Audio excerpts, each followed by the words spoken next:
Hey, welcome to the Inner Circle podcast, where growth minded leaders come together to build better businesses and better lives. I'm your host, Hector Alvarado. Here, we don't do theory, we share real lessons, real systems, and real strategies you can use right away. This is a community for people committed to growth, impact, and supporting each other on the journey. You're in the right room, my friends. Let's get started. Folks, thanks for being here. We're excited to bring another Inner Circle call to you here today. As Alan said, we're going with Lead Yourself First, and this is a first of four-part series. We're going to dive into discipline, ownership, and standards. Right? We're going to jump into the three critical components of leadership because most leadership problems are, guess what? They're not people problems, folks. They're self leadership problems.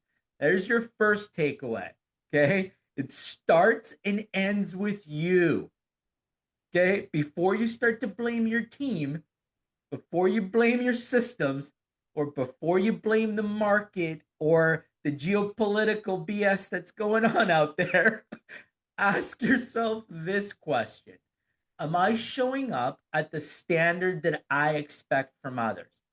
Because your team will never outperform your discipline.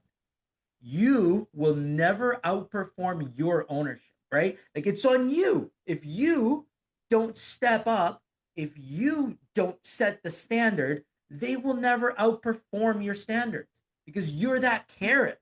Like you're the one that's leading. If you think of like a race and you see that rabbit that everybody's chasing, right? That's you. They're chasing you because your team just understands that you're the leader and they will gradually be looking for that leadership from you. So if you don't set the standard and the ownership, they'll struggle. Your people will become inconsistent because they'll look to your consistency levels. And if your accountability is weak, you got to step backwards and inwards and look at your ownership first. Culture around us, if it feels soft, friends, it's what you tolerate. And that's something that I've had to endure many, many times, right? It's like, man, what have I let become normal? Because if I start to slip, if I start to get soft on things, that's when the team culture starts to crack and starts to break. So I've invited a lot of you here today because I know you lead people. And because you lead people, I wanted you to have this reset and understand how we move forward as leaders and how we could use these learnings to apply them to our everyday lives. Because you cannot build a great team if you yourself have not mastered it.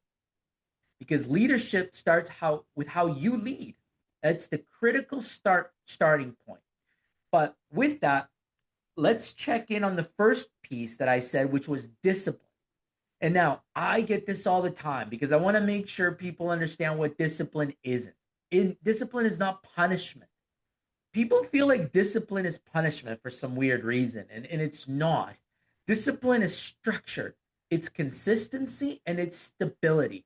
Like I always find it interesting when I talk to people about my sort of routines and what I do. And they're like, that seems so rigid. Like I could never do the things that you do. Like that sounds so tough. I'm like, it actually isn't. It's not that tough. And I learned it from a guy that I really enjoy his books. Jocko Wilkins said it best for me. And he was like, discipline is freedom. And it's so true. I'll give you an example for me. Like most of you that know me will be like, man, how do you go day in and day out eating the same stuff? Like I will literally have the same breakfast, the same lunch, the same dinner, like religiously, right? Like eggs and spinach for lunch, a couple toast, like it's oatmeal berries and some protein powder and salmon chicken or broccolis for dinner. It's the same stuff. And I've been doing it for years.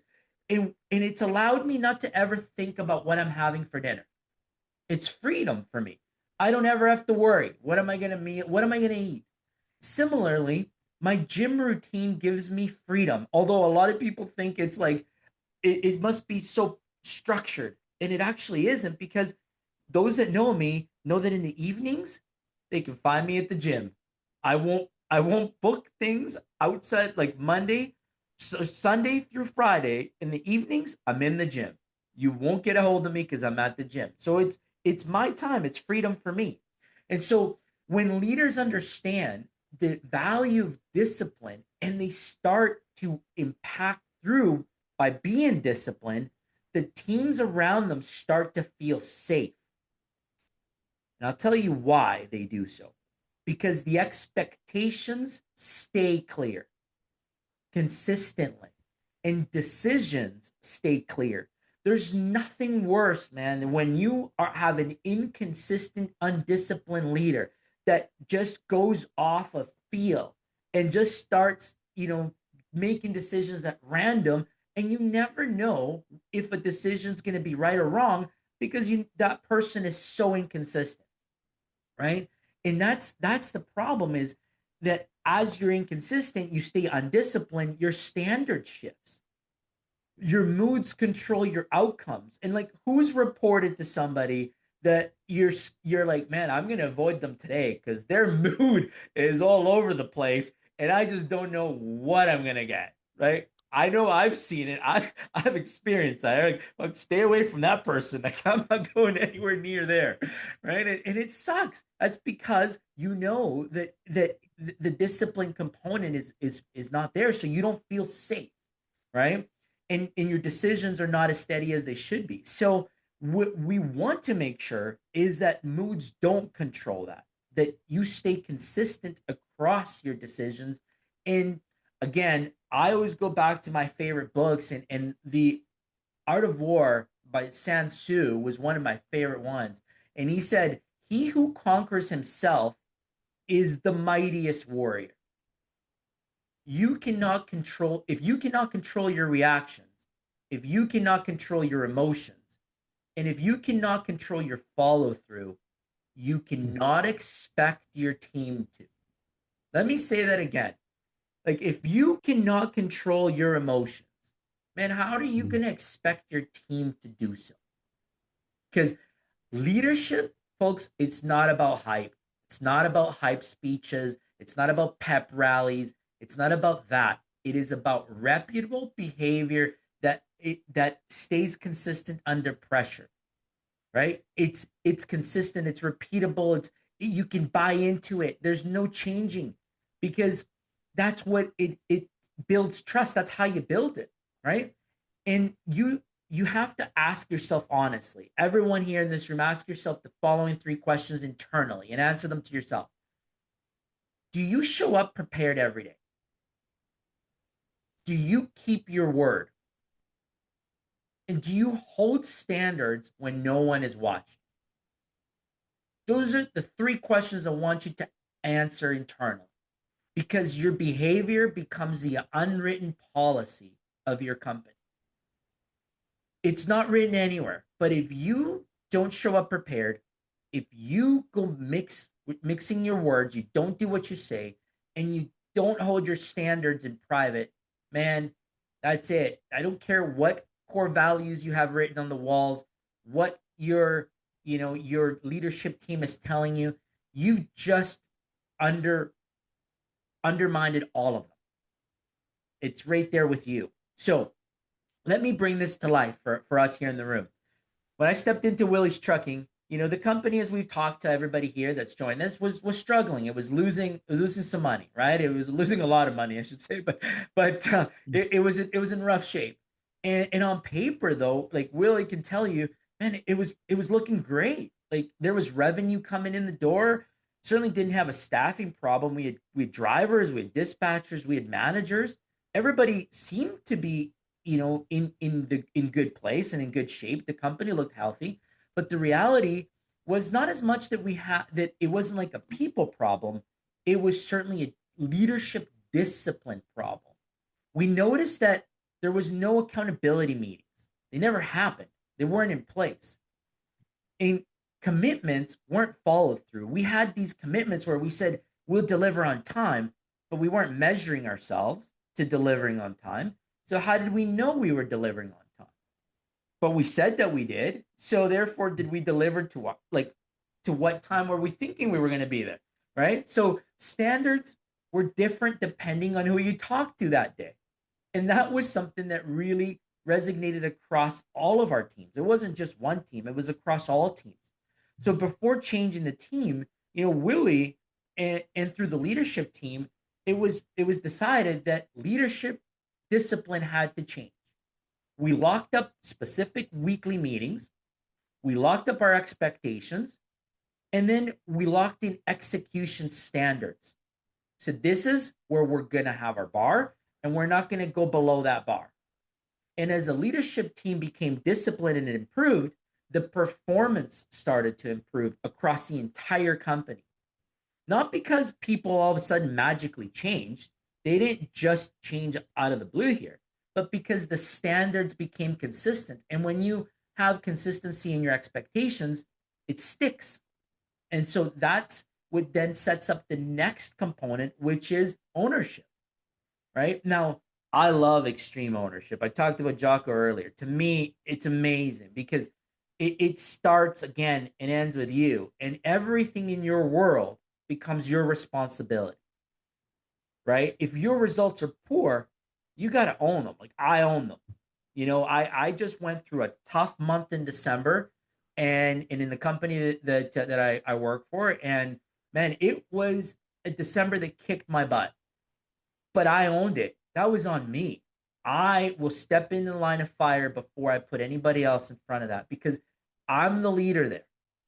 And there's no way that I'm going to let anybody else take that bullet. That comes to me because we failed on expectations that we thought we were really prepared for. We thought we had enough headcount, we thought we had enough trucks, we thought we were ready. And we weren't. We were somewhat ready, but the winter weather of 3 weeks kicked our butt, and now I know what my outlets need to be in the next time around. I've learned how to improve, so I own those results. And again, if morale is low in your teams, you have to check in the mirror and own those, because if morale is down, it's you who can lift them up. And if the execution is weak, again, it's on you. Not because everything is your fault. Let me clarify that. It's not always going to be your fault, but because it's your responsibility to fix. And that's the difference. Okay. You have to go fix it. Weak leaders, I hear this and have heard it time and time again, will say things like, it's just that my team isn't good enough. Okay. Why? Why isn't it good enough? Right? Let's dig into it. And when you get down to the root cause, you start to clearly see why it's not good enough. You haven't made the right decisions, leader. That's why they're not good enough.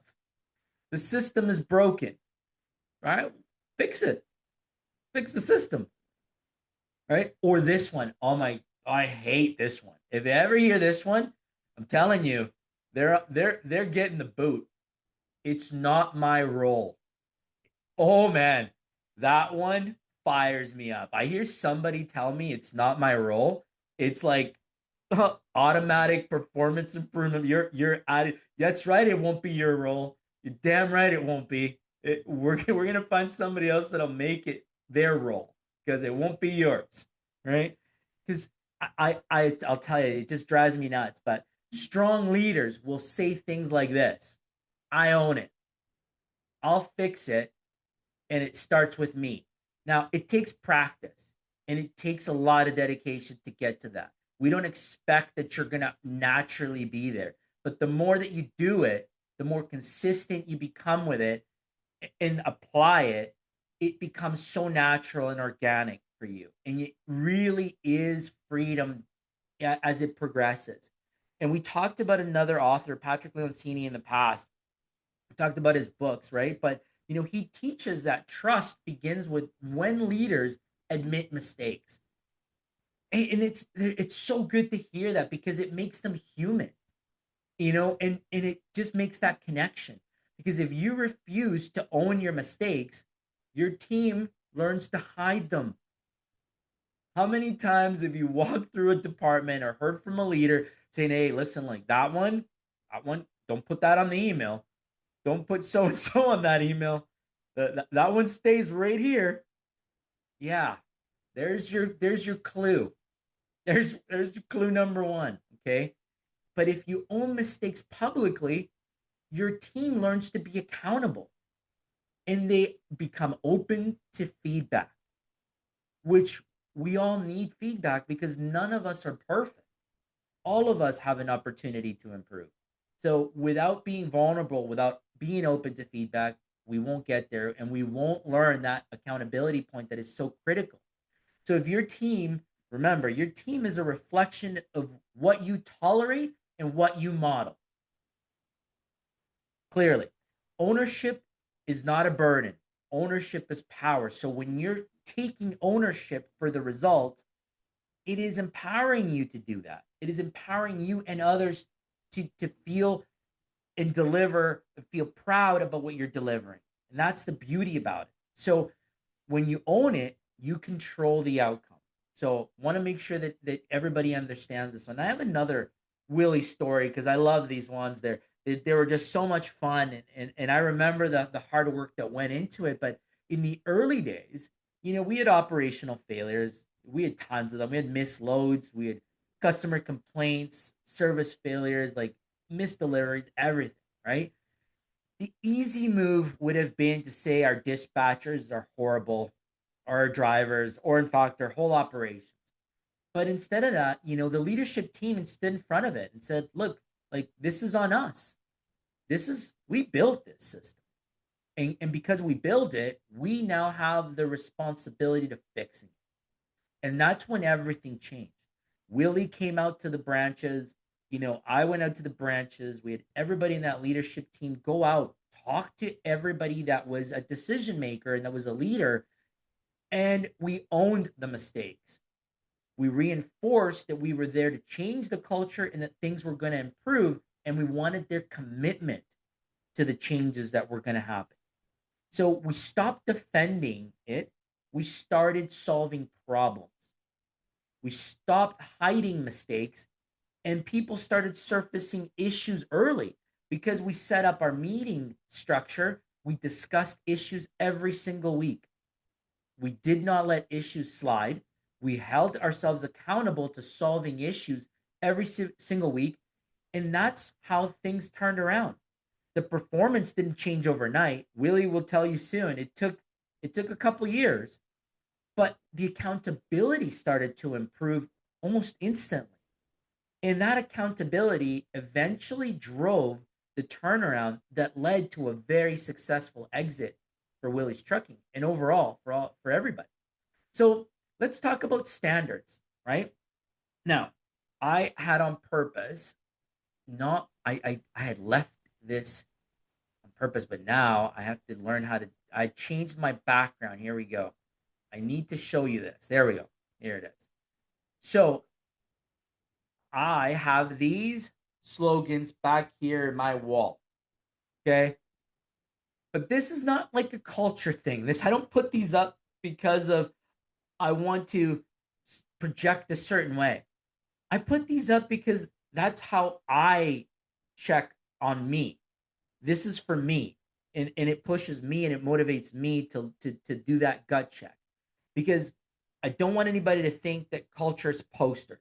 They're certainly not slogans that you're just going to put up on your wall in your coffee room and people are going to begin to buy into them because of slogans. Don't do that. Don't make that mistake. Culture is behavior that gets rewarded or tolerated. Let me say that again. Culture in your teams and your business is behavior that gets rewarded or tolerated. If you tolerate lateness becomes your culture. People will come in late every single time because you have allowed it. If you tolerate excuses becomes your culture. I didn't finish it because I was running, I had a headache last night. Dog ate my homework, right? We've all heard the excuses. But whatever you allow to become acceptable becomes the culture. If you tolerate gossip in your work, gossip becomes the culture, right? And I have a story on gossip. Oh my gosh, this one was another one. We had one at Willie's Trucking. One of our core values was no drama. You know why we put it as a core value? Because there was so much drama when we got there and we needed to fix things that we said, this has got to go. We can't have drama. We can't have the gossip because it's tearing the team apart, right? Remember, you create the culture by what you allow. So removing those things are critical. Again, I'm going to go back to The Art of War because I just read it. I love to read this every January. Sun Tzu said, and he talks about disciplined leaders command respect. He says it very clearly in his book. They command it. People crave strong standards, not because they want control, but because they understand that standards create fairness, clarity, and stability. You don't want a wishy-washy leader. Nobody does. Nobody wants a soft noodle for a leader. You want a tough person. You want a person that'll stand up and will take, control, but will be fair, but with control, right? And so ask yourself now these following questions as we relate it back to you. What behaviors do I allow that I secretly dislike? Think of that one. What do you allow that you see that you're like, oh, I hate that one, but you look the other way? Where do you let things slide? What standards do I enforce on others but not on myself? I hate this one, right? Do as I say but not as I do? No, no, no, no, no. Right? Like that can't be done. Your standards become the ceiling of performance in your teams. So if you don't have high standards, you're going to get low performance. Right? I hope that everybody caught that one. I'll say it again. Your standards become the ceiling of your performance. Right? And so this was one of the hardest moves we had to make at Willie's, in all honesty, was that raising leadership standards. We stopped tolerating late reporting. We stopped reporting not having data. And Willie will tell you this. We used to be so far behind on data. It was so tough. So we stopped allowing that. We challenged our finance team to get us the reporting. It needed to be done within 15 days of the month close. No excuses. No excuses. Yeah, you guys have to work weekends, work nights. Guess what? That's what operations has to do every single day. So you're on that pain point too. You're going to get month end and you're going to get it done in time, right? No more late deliveries. We set a threshold to be greater than 98% on time deliveries, which is above industry standard. The industry standard was at like 95%. We said we're going to be better than that. We're going to be way better than that, right? And we stopped making excuses. We stopped the blame stuff. The finger pointing went away. And just all of this allowed the people to start rising up to standard. And guess what happened? There was a lot of people that chose to exit, right? A lot of people decided this isn't for me. This is uncomfortable. I don't like the heat in this kitchen. I'm out of here. Some by themselves, some that we helped exit, right? But that's okay because we understood that our standards were non negotiable and we were not going to let that standard drop again. Not because we sat here and gave these motivational speeches, right? It wasn't anything like that. It was because we enforced behavior. The moment we saw this slip, there was action taken. We stood in front of it. We would not allow ourselves to step behind it. Like if it's slipping, I'm getting in front of it. We're having a talk. And in fact, I had to do one of those today with one of my teams, right? Hey, it's a reality check. We're having one of those talks, folks. Here we are. And that's the way that it goes, right? We We hold ourselves accountable. We expect everybody else is going to be to that point as well. So let's talk a little bit about as it progresses, though. We talked about discipline, we talked about standards. Now, is a critical component to all this as leaders, we have to be aware of emotional discipline because great leaders, they're not emotionless, but they are emotionally disciplined. And this is so important. I've seen where leaders get emotionally charged up and they lose it. They blow up on people. They just like go off the rails, right? You start dropping F bombs in front of others and all this. And that's not healthy. That's not leadership. If that's what you think leadership is, you're in the wrong business. That's not what it is. That actually shows that you might be a bit of a weak leader because strong leaders respond with steady, disciplined emotional reactions. Your mood does not control your leadership. Otherwise, your team will feel unstable. They will not know, right? If I've seen this where people are like they're almost scared, but it's not that they're scared of the high standards. They're feared of the emotional unpredictability, right? They just don't understand like how is this person gonna be today? They're too unpredictable, and that is what scares people. That's what keeps them sheltered. So if you're as a leader and you don't stay calm, it will not allow you to make the right decisions, right? Because man, it's tough. And I've been there myself. You sometimes are in this like tough situation of where you need to vent.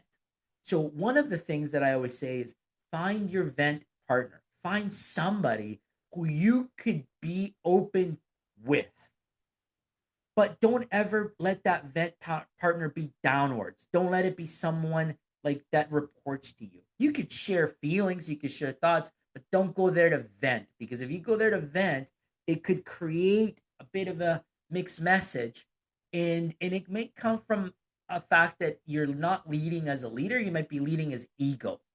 So, if you're at even, cool, get your buddy, get your friend and be like, "Hey man, I've just had a crappy day. This and this happened and vent." Healthy, totally cool, right? Sometimes in Willie and I used to have this a lot. Like 10:30 p.m., 11 p.m.s at night. I remember the vent sessions. We would be like literally be talking through some issues that happened throughout the week or day, and it would be like, man, this customer, like, how can you believe they complained about this? And yeah, like, okay, you had to let it out, or so and so did something, and it's like, how do they not know that? But yet you have to let it out because that's how you release some of that frustration. But you still stay calm and you stay honest with your teams. And that's the important part of this, right? You never ever want to lead from ego because that's the worst component. Like that's it. Like once you start to lead with ego, you will create such a toxic culture that it will be disastrous for you and for your team. So write this down. Okay.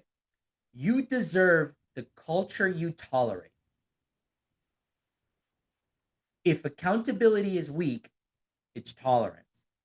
If standards are inconsistent, it's tolerance, my friend. And if your performance around you is average, it's tolerance again, right? Leaders say they want excellence. I've heard this. I want operational excellence, blah, blah, blah. But their actions often say average is acceptable. They often say average is acceptable. Well, yeah, we want operation excellence, but we missed that load and it was okay. Was it okay? Right? Like, was it okay? No, it wasn't. You're just making it okay.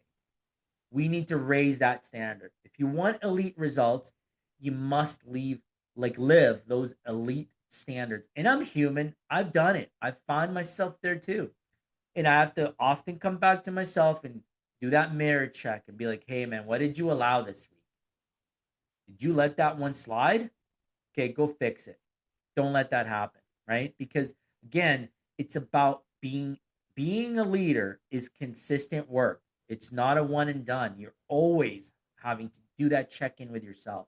That's why it's called discipline, because you have to be at it, you have to work at it. So this means time discipline, preparation discipline, communication discipline, and most important, follow through discipline. If you're not following through and you're talking about doing it, but you're not doing it, your team will learn from that. Your team will never rise if you're not following through. So we're going to continue moving through with leadership questions. And this one gets very, very, I'm going to call it personal. It hits. It hits for me.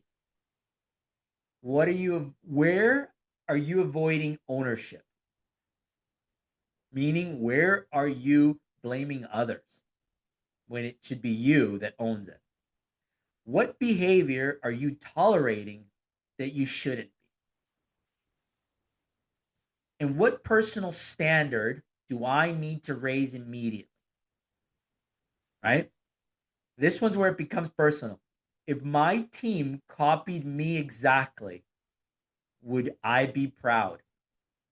If there was a copy of you and you could see it in the mirror, see it live, would you be proud of how this is coming out? Now, I want to be cautious here. This is not about perfection because we're human. Okay. This is about intentional leadership because that's the key to this. It's being intentional about our behaviors, intentional about our messaging, intentional about our output. Because great leaders don't wait for motivational speaks, they built systems of discipline. So, as I close, I want you to make sure that we understand that with leadership, you don't need more authority, you don't need more control, and you may not need better people. You need stronger, consistent discipline. You need deeper levels of ownership and you need higher standards. Because when you lead yourself well, people naturally follow. Your team does not want a perfect leader, they want a consistent one. That's all that your leaders, that's all that your teams want. They want you to be consistent, they want you to be fair, they want you to raise the standards. So this week, I want you to have this takeaway. Raise one personal standard that you're going to work on and own one uncomfortable responsibility. Because leadership does not start with your people, friends. It starts with you. So, Willie, I'll pass it over to you so you can share some of the stories that we talked about today. I'm sure they were resonating in your head as we talked through them. Oh boy, you brought a lot of pain back to me. No, that's uh yeah, but no, the Hector I think laid out the strategy how to turn around a culture in a company today is what came to mind and but I made a couple points here. Control your emotions is such a big one for me. I remember early on, just going to share some examples where I would fly off the handle and I would get mad at people and not only was I mad at people, but internally I didn't feel good about how that was going and so it was I was getting mad at home when I got home and to the family, and it just rubs off everywhere. Yeah. And so I was at a point where I had to figure this out and learn about controlling my emotions. And I remember clearly back in like 2011, I think in that time where I made a big shift, where I made a commitment to myself that I would not get mad at whatever happens, and I would control myself, and I made that decision, and there was such a big difference in how things moved forward when I was, or just taking control of what was going on, and then the testimony after that was when I actually ended up selling the business. I had two different guys come to me. They had been with me, our company for years. I think one was 8 years, one was like 6 years, and they came and said, "Man, we have never ever seen you mad in this company, and that's why we like." working for for this company so much. And so that's when I knew I had achieved what I had made a decision on to control my emotions. So yeah, that's just a quick story there. But yeah, and then also as a leader, I think getting clearly identify each role and making sure you know what the key responsibilities are in each role. And then that meeting structure that Hector talked about was huge for us to put all the issues on the table and let's just figure out step by step what we need to do. And then the other thing that really stands out for me again is the core values that we came up with, like Hector talked about, the no drama. That was such an easy one where I remember talking with my partner and where we were just done with drama in our business, and we said every time drama comes up, we're going to look at, do we have the right person or is it our fault that that drama happens? Whatever the case is, we're going to act on that either way. Either, yeah, whatever needs to happen, we're going to get the drama out of our business. And it didn't take that long to get the drama out because we took some very serious action where people lost their jobs and people in our business knew we were serious about changing that culture from a no drama zone in our business. And so that was a big one. Yeah. And yeah, I'll leave it there. That's awesome. Well, yeah, it was huge, to end with that no drama piece because if anything, it's such an easy example for everybody to connect to, right? Like, who hasn't worked in a workplace where there's drama? We've all been there. But if you really want to remove that pain point, get rid of the drama, and people stop. They recognize that it's not worth it. Deal with it instead. Deal with the issue. Put the issue on the table, fix it for good. Gossiping about it, talking about it, getting upset and finger pointing about it doesn't help anybody. There, just a quick point there. If we would have someone come forward and say or complaining about one of the teammates, well, let's go and talk to that person. We're not going to fix it by talking about it here. So it was just that little pivoting point of, okay, we have to figure out to, yeah, whatever the case was, fix it and move on. Exactly. And that is it's like a best practice. I'll tell you, I've been using it ever since. Hmm. So it was awesome. Well, thanks for sharing that, Willie. We'll pass it back to you, Alan, so we can go around the room. Yeah, I'm looking forward to going around the room. I mean, you kind of messed me up here, Hector. You should see my page. I'm trying to Oh, take notes. You're going so fast. I couldn't take it just looks like a dog's breakfast on my page. There's just some great stuff on here. It is, and it's such an important topic and message, and I don't want to, I can't overstate that enough. I've been blessed to, be hired by some pretty big organizations with some pretty high level leaders. And when I get in there and I'm working with these people, I see such a breakdown of leadership at every level. And you think some of these big, rock star, big dog, leader guys, they got it all together in leadership, and they don't. And so many people don't understand leadership, or they don't know how to walk it out and implement it. I love some of these questions. Am I showing up at the standard I expect? Do I hold my own standard in private? The standards that I create become the ceiling of performance.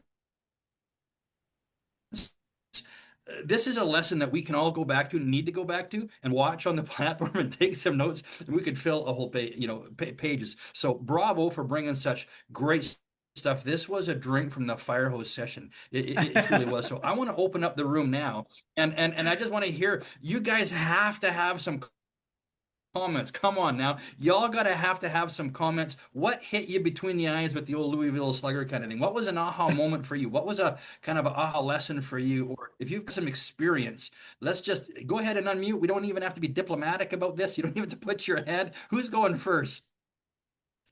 Dun,